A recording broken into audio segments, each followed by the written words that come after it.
सवाल जवाब। घर में बार बार विवाद रहता है और कोई काम पूरा नहीं होता तो कपूर का यह उपाय रहेगा फायदेमंद। कुंडली के भाव और ग्रहों की स्थिति जीवन पर गहरा प्रभाव डालती है। चंद्रमा से अतिविचारशीलता और राहु से प्रतिष्ठा मिलती है। बालों के झड़ने का कारण मंगल, राहु और बृहस्पति होते हैं। शनि मंगल की युति कष्ट देती है और वायव्य कोण धन संबंधित समस्याएं उत्पन्न करता है। कपूर और घी से विवादों में कमी आ सकती है। अगर घर में बार बार वाद विवाद रहता हो तो घी से भीगे कपूर को प्रज्वलित कर पूरे घर में दिखाएं। क्लेश के उन्मूलन में राहत मिलेगी, ऐसा मान्यताएं कहती हैं। ज्ञान का पिटारा। जन्म कुंडली के षष्ठ, अष्टम या द्वादश भाव में चंद्रमा की उपस्थिति व्यक्ति को अतिविचारशीलता, संवेदनशीलता, कल्पनाशीलता प्रदान करके भावुक व स्वप्नदृष्टा बनाती है। किंतु अत्यधिक संवेदनशील व अति भावुक होने से इनका व्यक्तित्व एक तरफा, रूखा व नाटकीय होकर इनके लाभ पर असर डालता है। उद्यम के अभाव में सफलता प्रभावित होती है। यह इनके जीवन पर नकारात्मक छाप छोड़ता है। इन्हें धन के जोखिम से बचना चाहिए तथा सट्टे या फ्यूचर ट्रेडिंग से दूर रहना चाहिए, अन्यथा लाभ की जगह हानि हो सकती है। बात पते की। कुंडली के अष्टम भाव में यदि राहु हो तो प्रतिष्ठा देते हैं। इन लोगों को समाज में विशिष्ट क्षेत्र में अपार प्रशंसा मिलती है। अंतर्दृष्टि जागृत होती है। इन्हें कुछ घटनाओं का पूर्वानुमान पहले ही हो जाता है। ये जन्मस्थान से दूर प्रगति करते हैं। विदेश में रहकर या विदेश से इन्हें विशेष लाभ होता है। सरकार से इन्हें बहुत फायदा होता है। आधी आयु के बाद ये धनाढ्य व्यक्तियों में शुमार होते हैं। दैहिक रूप से ये सशक्त होते हैं। गुरु और गुणी लोगों का ये सम्मान करते हैं। श्रेष्ठ कर्मों में इनका गहरा यकीन होता है। सरकार की कृपा से ये अनेक माध्यमों से धन अर्जित करते हैं। इनका भाग्योदय 26 से 36 वर्ष के मध्य होता है। पशुधन से इन्हें फायदा होता है। कभी कभी धन की व्यर्थ हानि हो सकती है। हालांकि वृद्धावस्था सुखमय गुजरती है। राहु यदि अशुभ हो तो ये कुछ हद तक डरपोक और आलसी हो सकते हैं। पैतृक धन संपत्ति का सुख नहीं मिलता, भाई बंधुओं से पीड़ा मिलती है। अत्यधिक खर्च धन संचयन को प्रभावित करता है। अष्टम का राहु यदि पापी ग्रह से दृष्ट हो तो कई लोग इनसे जलन और बैर भाव रखते हैं। अशुभ राहु वाद विवाद से मन की शांति पर नकारात्मक असर डाल सकता है। प्रश्न, जन्म कुंडली में कितने भाव होते हैं, इनका निर्धारण कैसे किया जाता है?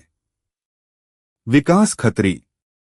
उत्तर, सद्गुरु श्री कहते हैं कि जन्म के समय आकाश में ग्रहों की जो स्थिति होती है, कागज पर वह कुंडली कहलाती है।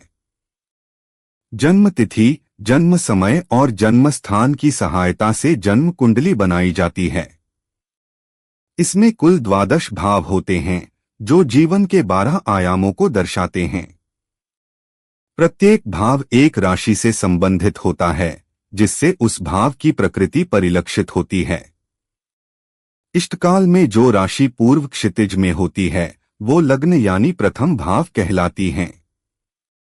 लग्न जिस राशि में होता है उसे ऊपर रखकर बची हुई राशियों को वामावर्त रख दिया जाता है। जिन 9 ग्रहों को ज्योतिष का आधार माना जाता है उनमें से 7 ग्रह ही वजूद में हैं। राहु व केतु छाया ग्रह हैं। उन्हें गुरुत्व शक्ति से भी जोड़कर देखा जाता है। प्रश्न, क्या बालों के झड़ने या कम होने का भी ज्योतिष में कोई योग है? प्रियंका शर्मा।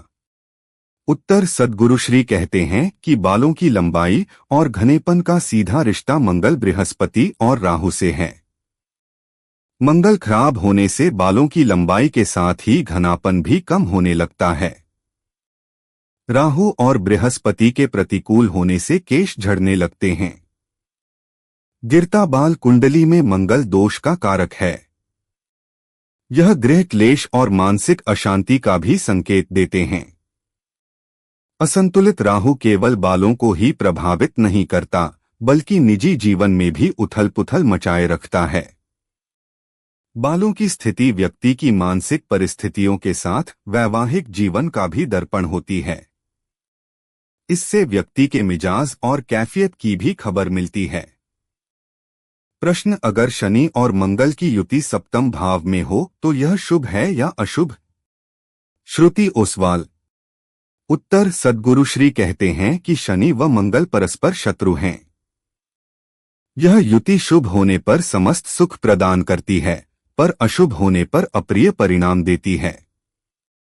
परंतु सामान्य रूप से यह गठजोड़ जीवन में तमाम तरह के कष्टों से ही नवाजती है।